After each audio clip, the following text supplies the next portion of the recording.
السلام عليكم، ازيكم عاملين ايه؟ صباح الخير. بصوا النهارده شمس. بصوا بقى، لما كنت اقول لكم امبارح ان الجبال لسه على القمه بتاعتها تلج لسه ما دابش. آه الجو حلو، مش يعني الحمد لله في شمس. المهم كتاكيتي الحلوين فين؟ اهو لبسناهم وتقلنا لهم وجايين بقى ايه. الا عايزين يلعبوا في الرمل والطينة. لا بيحفروا بقى ويلعبوا. انطلقوا يا ولاد انطلقوا. نه يا مدام، كنتش عايزه اطلع بصراحه عشان قاعده بعمل لكم مونتاج اللي هو بتاع الفيديو اللي هو اول يوم احنا جينا، فلسه بعمل لكم مونتاج. فقلت للبكال لا انا مش هطلع. قال لي لا هجيب لك كرسي طيب واقعدي بره معاهم. فبيقول لي ما انا حطيت لك الكرسي ما خدتوش ليه؟ ما خدتش بالي. Hoş geldin, hoş geldin. Seviyorum dağları, toprakları. Sevmiyorum betonları. حياته طبعا يعني. اكيد واحد لما يكون مولود هنا ومتربي هنا اكيد يحب يعيش في الطبيعه دي، ما يحبش المدن يعني. فكره ان احنا اصلا كنا نرجع اسطنبول تاني زي ما قلت لكم بالنسبه لي كانت كانها معجزه. كنتش متخيله ان احنا هنطلع من جمشهنا. طبعا كل شيء بيبقى مكتوب، بس فولكان لو تسالوه هو عايز يعيش هنا. افندم. Çok güzel. Evet. Burası çok güzel. Burası senin memleket Gülizar. Babam şu anda dedemde de. Deden pazara gitti. النهارده التلات Bana da فالنهارده. getirmedi işe gitti. Evet hastanede gitti. Evet çünkü ilacı gitti. Babası bu ne? O şatal öyle. Toprak şatalı. Tırmık. Tırmık mı? Tırmık. Tırmık. Merci. Otur bak. Demek ki benden ilgilenmiş. انزل بالترجمة ولا؟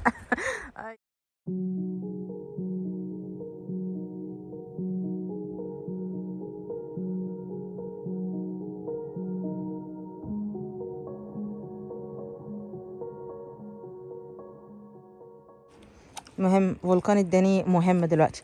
عارفين دول اللي احنا حاطينهم في البلكونة عندنا في اسطنبول؟ فولكان جابهم.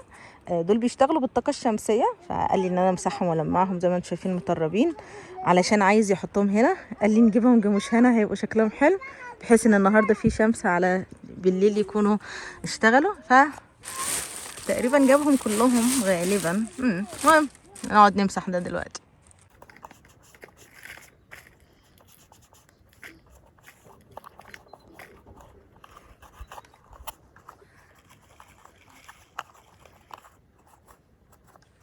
فولكان قرر انه يحطهم هنا. انا كنت فاكراهم هيحطهم في الارض بس. Yerdeko yiyecektin değil mi? Hayır. İki tane sadece var burada. He? 2 tane demir var. Ağaçlara da koyacağım. ها هيركبهم كمان. انا بقول ما فيش الاتنين حديد. قال لي برضه هيحطهم على الخشب كده الشجر ده. Kızım şuralara direklere ışık yapıyorum. Siz geçin oyununuzu oynayın. Benden işiniz yok. Beni kızdırmayın hadi. جليزار çok مراكلي يعني عندها فضول فظيع. Benden al. والكانوا بيقول لكم Dur fazia. Bak bu gitmiş. Buraya güzel bir kazık yapacağım. Bunu sökeceğim. فولكان بقى اديله اي شغل بقى في الحديقه او قدام البيت يعشق الشغل، ان ايده تبقى كده، يكون بيدق يصلح يعمل، بيحب جدا. فهو هيخلق له شغل حتى لو مفيش حاجه يعملها هيخلق له حاجه يعملها. المهم ان شاء الله كده اخدكم جوله كده. دي اسمها يعني احنا في المركز بتاع مدينه جمشان. يعني طبعا المدن الصغيره بيبقى فيها المركز وفيها القرى. احنا تبع المركز لاني بالعربيه اقل ما تكملش 5 دقايق يعني. احنا المركز بس. اسمها المنطقه دي سليمانيه محلسه، فمعروفه جدا يعني. لان بصوا في مبنى كده قدامنا، مش عارفه اعمل لكم زوم عشان ماسكه حاجه في ايدي. اللي قدامنا دي حاجه اثريه، حاجه بقى بتاعه الرومان وبتاع. هحاول ان انا اخدكم. وبصوا اللي فوق خالص عند الجبل دي، ده كان حبسهانا، كان سجن زمان. وفي شايفين البيت الصغنن اللي على الحجر ده. هاخدكم هفرجكم ان شاء الله. احنا بس لسه تاني يوم، لسه جايين برضو ايه فاهميني، بناخد نفس كده. بس ان شاء الله هحاول ان انا افرجكم كده جمش هنا وافرجكم الطبيعه معانا.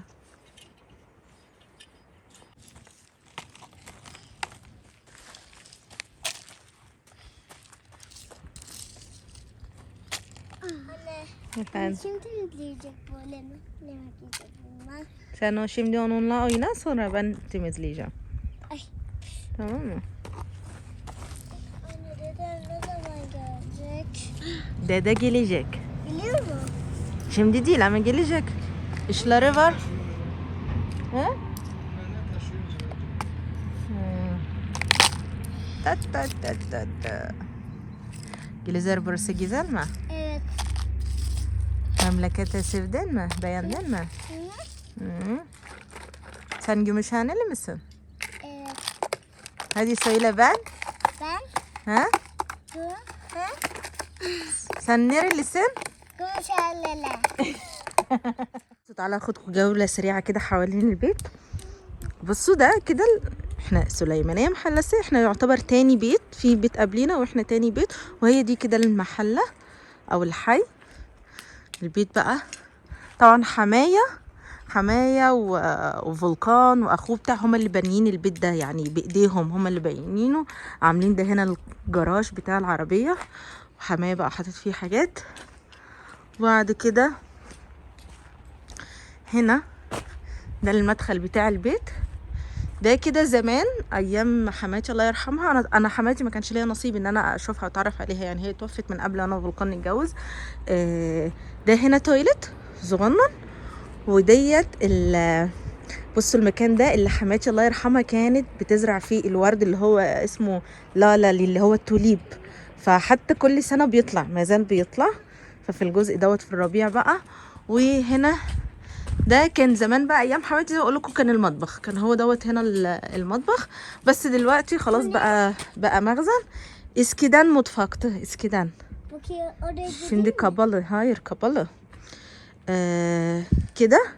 وقدامها ده برضو يعني كل سنة بقى ممكن غالبا السنة دي اللي هو الصيف اللي فات حماية عمل هنا البستان.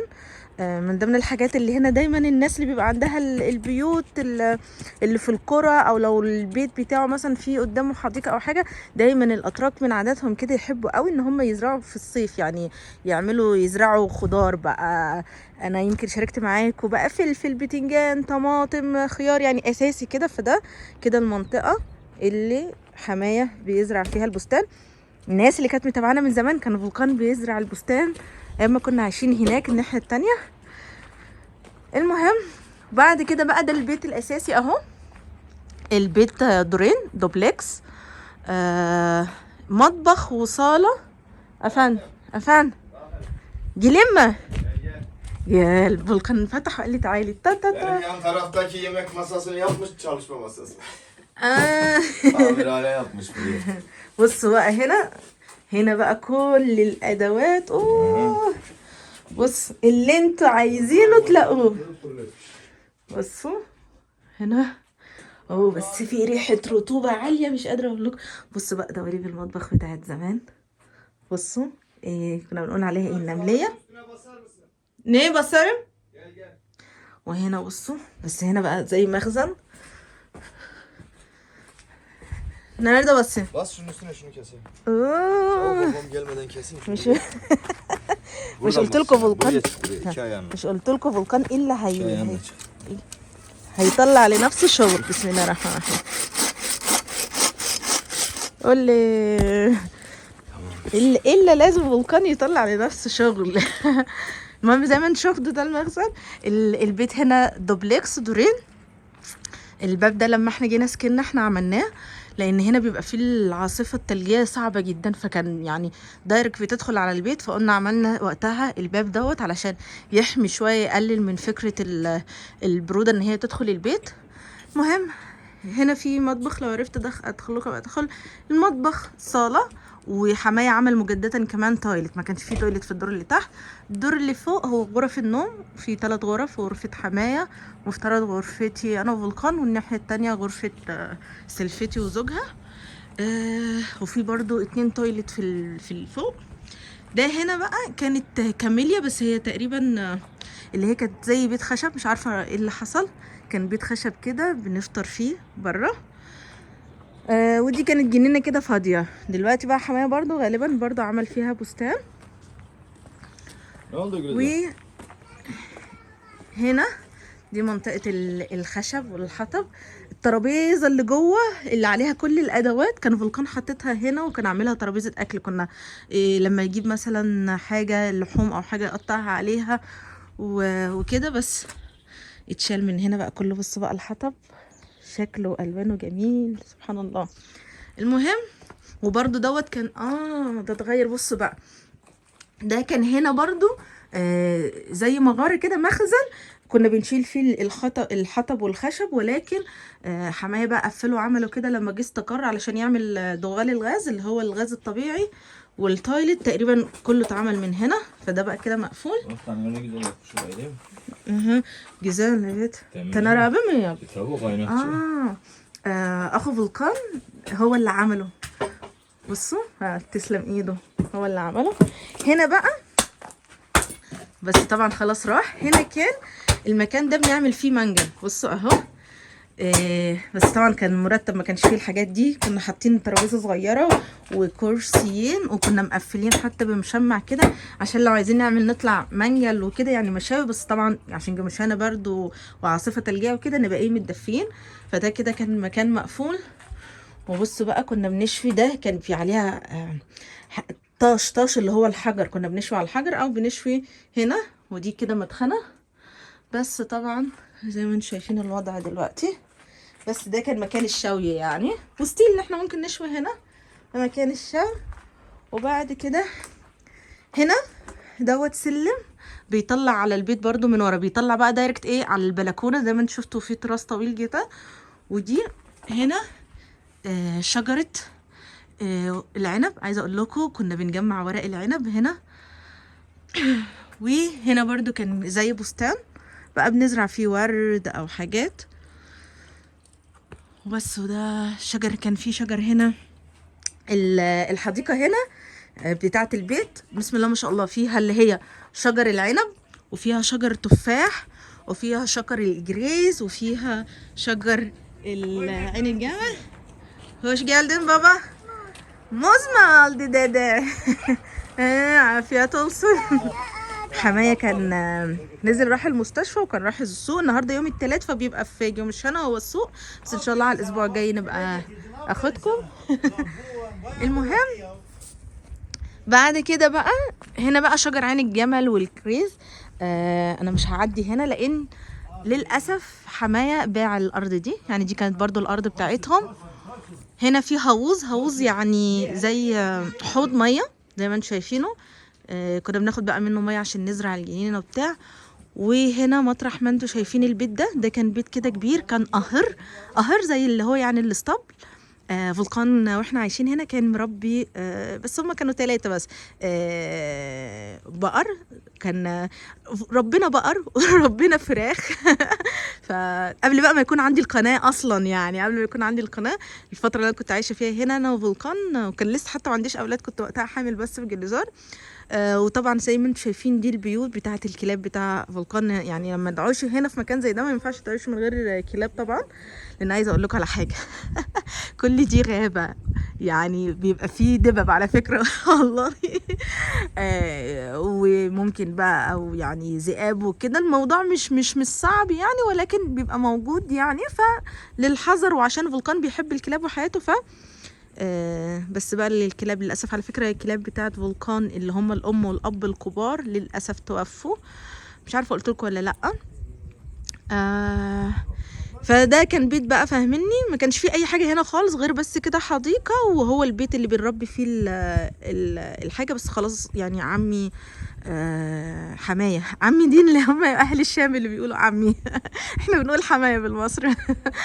حمايه باع الارض ده، يعني من اول هنا، من اول ما انا واقفه كده، فانا بصراحه مش هعدي. باع كل الارض دي، حتى الجزء اللي تحت. لو هحاول من هنا ممكن الجزء اللي تحت ده كان في جزء كده تحت بننزل فيه، كان هو البستان اللي انا وفولكان بقى ايه كنا بنزرع فيه الحاجه. بس خلاص زي ما بقول لكم بقى الارض دي ما بقتش ارضنا بتاعتنا. هنا بقى كان شجر عين الجمل، كنا احنا اللي بنقطف الجمل. ليا ذكريات حلوه برضو في جمشهانة، اجواء مختلفه خالص يعني. انا عشت في جمشهانة اجواء وحياه كرويه يعني ما عشتهاش قبل كده. زي ما بقول لكم انا من القاهره، من من مدينه يعني. فكانت دي اول فرصه ليا في حياتي كده ان انا يبقى كده في قرى وحياه ريفيه. وعايزه اقول لكم سبحان الله، الواحد لما يعني بيتمنى وبيدعي من قلبه. انا بسبب ان انا كنت كده مثلا، ان انا بابا من المدينه وماما، وكان يجي مثلا اجازه المدرسه، كل اصحابي في المدرسه يقولوا ايه احنا رايحين البلد في اجازه العيد هنقضي العيد. فكنت اقعد اقول يا رب انا كمان كان نفسي يبقى عندي بلد او عندي حاجه ريفيه كده، فاهمني؟ زي الفلاحين في مصر، ان انا اروح وبتاع، وما كانش فيه. فنصيب بقى لما ربنا رزقني ان انا اتجوزت فولكان، وان فولكان كده من مدينه زي جمشهانة عشان اعيش الاجواء ديت، الاجواء بتاعه البلد والحياه اللي فيها كده طبيعه وحياه بسيطه طبعا، وحياه جميله جدا. بس زي ما بقول لكم ظروف الحياه ومتطلبات الحياه كانت خلتنا ان انا وفولكان ان احنا نسيب جمشهانة. فولكان بقى بيقول لي ايه لما نتقاعد نبقى نرجع نعيش هنا في الطبيعه، فربنا يدينا العمر. بس يعني فكده جولة سريعة في الحديقة بتاعة البيت. بس طبعا اللهم بارك اللهم بارك، المنظر خلاب جدا يعني. ماما كل ما بتيجي هنا بتنام من كتر الأكسجين. ماما طبعا كانت بتجاتلي كتير هنا في جمشهانة، فبرضه كان ليها نصيب تشوف الطبيعة الخلابة دي. بس يعني هضطر اسيبكم دلوقتي عشان اروح اعمل مونتاج بتاع الفيديو، عشان متاخرش عليكم الفيديوهات وتزعلوا مني. فنقعد كده نتدفى، نعمل لنا كوبايه نسكافيه في الطبيعه الحلوه ديت، واعمل لكم المونتاج. بعد كده اشارك معاكم بقيه اليوم احنا هنعمل ايه. بس احنا عامه هنا يعني النهارده قدام البيت، هو كفايه اصلا جمشانة كلها عباره عن كده. بس المهم يا جماعه انا دخلت البيت بقى عشان اعمل لنفسي كوبايه نسكافيه. بص عايزه اوريكم ده كده الحمام اللي حماية عمله، يعني ما كانش فيه هنا حمام، ده عمله جديد. بصوا بقى ده السلم اللي بيطلع على الدور اللي فوق. تخيلوا انا بجلزار حامل ال9 شهور، كنتوا عارفين الحامل بتحتاج التويلت قد ايه، طلع نازله فانا ليا ثواب في جلزار في حمل جلزار، لان ما كانش فيه تويلت تحت. كنت لازم اطلع فوق، وفوق ما ينفعش كنت تقعدي لان فوق كنتش بنطلع على النوم، بس لان فوق سقعه جدا غير بصراحه تحت. ايام. المهم ندخل المطبخ نعمل. بص انا حطيت لكم التريبوت اهو، انا ناويه اصور، نفسي اصور بس مش عارفه هعمل لسه ايه، يومي اعمل ايه. كل اللي محتاجه ان انا فعلا عايزه اعمل في كده كوبايه جميله قوي عجبتني امبارح، شربت فيها، حجمها حلو قوي. هناخد عامه من اللي احنا كنا شاربين. وبص فنجان من فناجيني.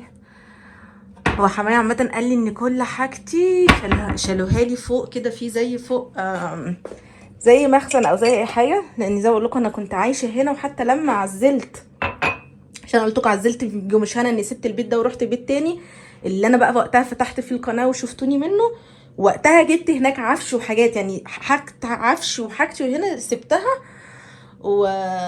وكنت جبت البيت الجديد. فهنا كان فيه كل حاجتي موجوده، بس حماية قال لي ان هم شالوا كل حاجه. المهم ده كده زي دولاب غازين. وبصوا طبعا ما ينفعش يبقى في بيت تركي ما فيهوش التخزينات بتاعه الشتاء، برطمانات الصلصه والمينيمال. المهم بقى انا زي ما اقول لكم انا محتاجه ان انا اعمل نسكافيه، ونقعد بقى ايه نعمل المونتاج. عايزه اعمل مونتاج يا جماعه عشان انزل لكم الفيديو اقول لكم ان انا جيت جمشهانة. يا جماعه احنا بقينا على الظهر. عايزه اقول لكم فولكان عمل لنا مفاجاه. تا تا تا تا تا.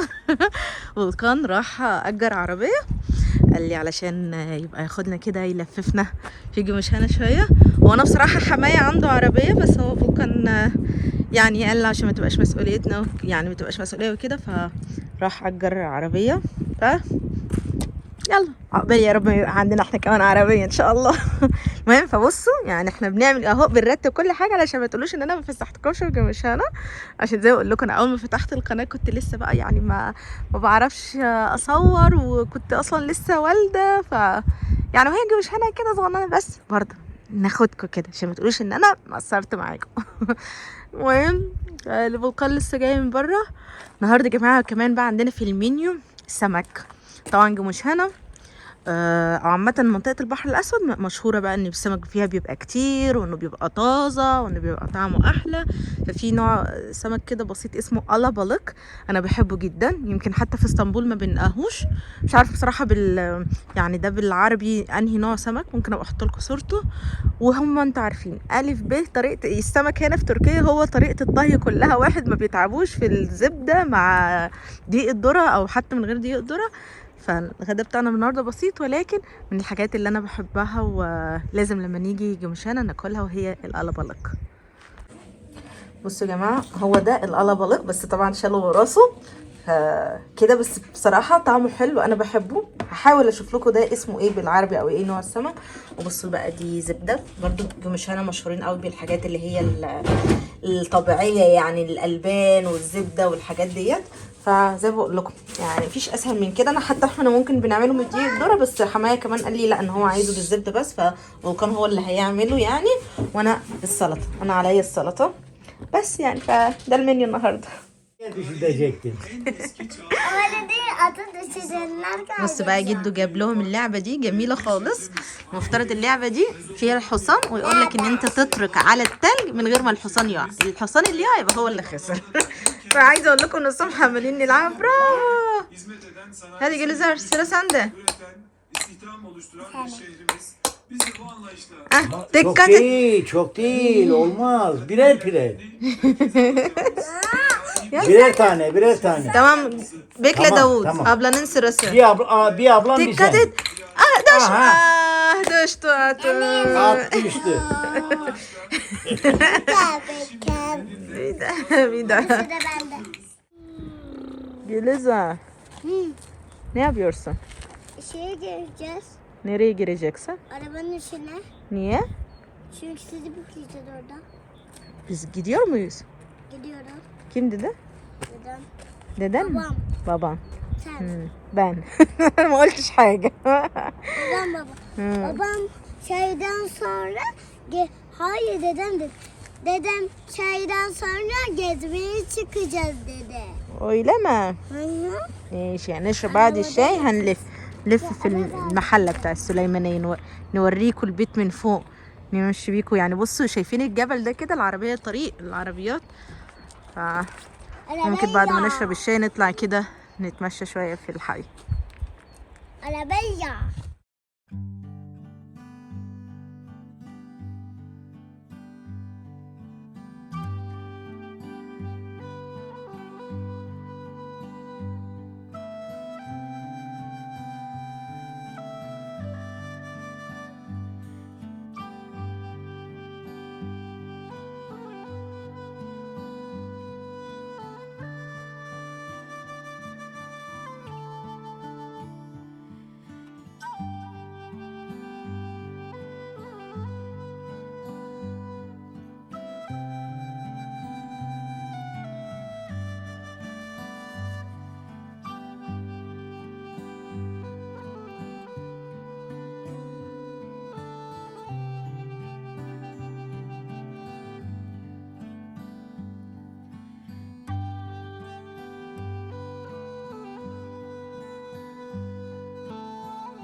تاتا.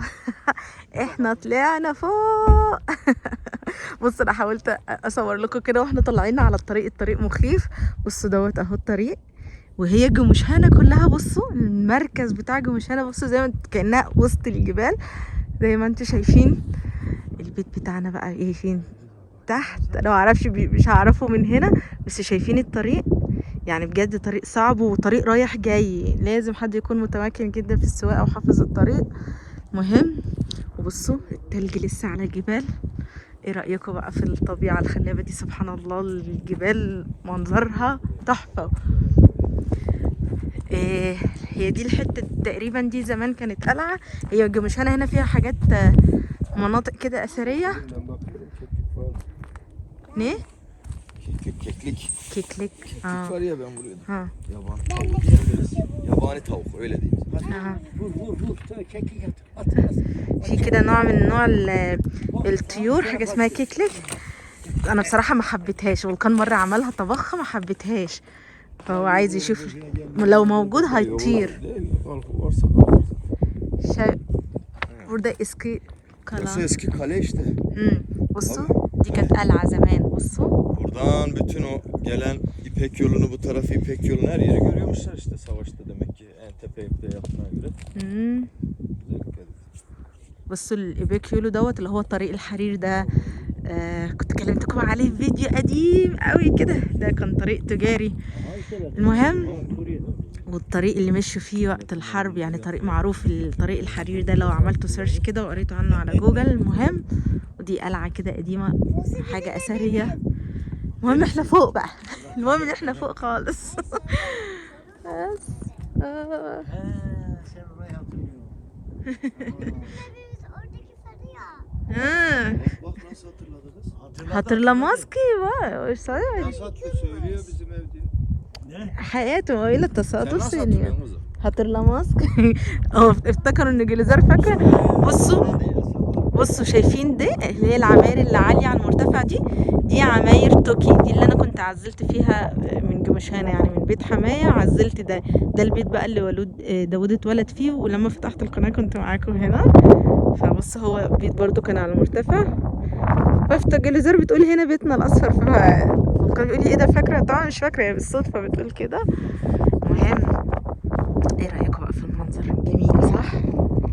مش عايز حاجة غير ان انتوا بس تقعدوا كده تتأملوا في الطبيعة، جمال الطبيعة، سبحان الخالق. بس جينا داود نام يا عيني في العربية فسيبناه. Var evi görüyor musun? Ben oradan evi görmüyorum. Nerede؟ ها Kırmızı şapkalı bak. ها بصوا احنا البيت بتاع حماية اللي هناك اللي Kırmızı olan bak. اه gösteriyorum. En üstteki değil, en alttaki. Bu alttaki de değil bak. Orta üçgenin başında. Bu tam Yola ortası. yakın olan. Evet. Kırmızı çatılı olan evet. Ha yak bak. Şuradan geçiyor. O mu? Ben burada bakıyorum. Nereye bakıyorsun?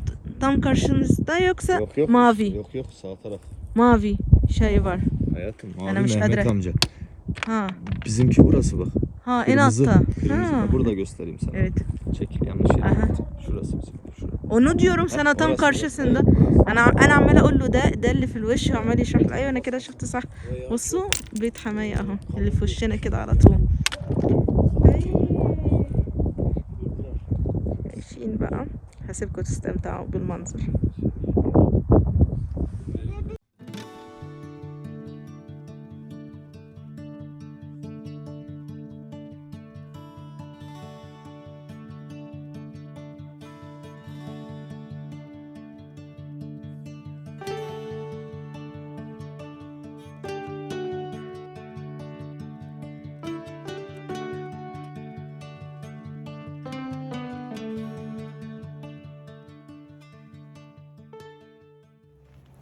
جماعة احنا جينا بقى عند البيت. عايزة اقول لكم الولاد ناموا وجليزار نامت هي كمان، بس لسه صاحية دلوقتي. Anne. افندم Kendim önümü kapatabildim. عفوا يا وشكلي انا اللي هنام. بجد الجو هنا نقاء الهواء مش ممكن يخليكم تناموا بجد يعني. حماية وفلقان بقى بيتمشوا كده. نعدي اصلا لا حماية ولا فلقان بيقعدوا في البيت خالص على طول، حتى لو ما بيعملوش حاجة لازم يقعدوا كده قدام الحديقة. والنهارده بس كده كان اول يوم، يعني ما عملناش حاجة. ممكن ان شاء الله لو في نصيب بكرة نعمل حاجة وبس. وحبيت كده اشارك معاكم يومي. اتمنى يا رب ان انتم تكونوا مبسوطين وعجباكم جمشانة. للناس اللي ما كانتش حتى شافت الفيديوهات بتاعت زمان على اول قناة واول مرة تشوف جمشانة، اتمنى ان هي تكون عجبتكم. بصراحة المناظر خلابة وجميلة. والقطة بتاعتي اهي صحيت. جليزار قولي لهم باي باي. جمشانة حلوة جميلة مبسوطة. انت فاكرة هنا؟ ايه فاكرة هنا؟ سنري لسان؟ ها؟